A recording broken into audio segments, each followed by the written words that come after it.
Ace Wireworks is one Victorian company that has successfully made the transition from producing automotive parts, like the wire seat frames for the Toyota Camry, to a much more diversified product range.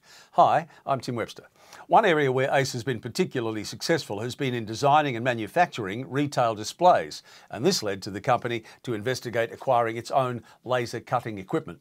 Ace General Manager Sam Harris first saw a new Yawei fibre laser on the Applied Machinery stand at Oztech in 2017, and he was impressed with its performance, ease of use and value for money.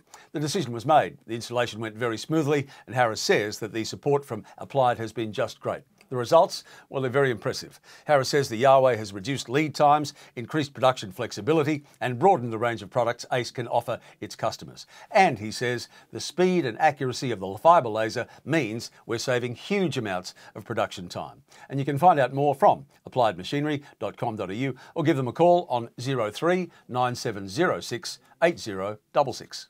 Thanks for watching.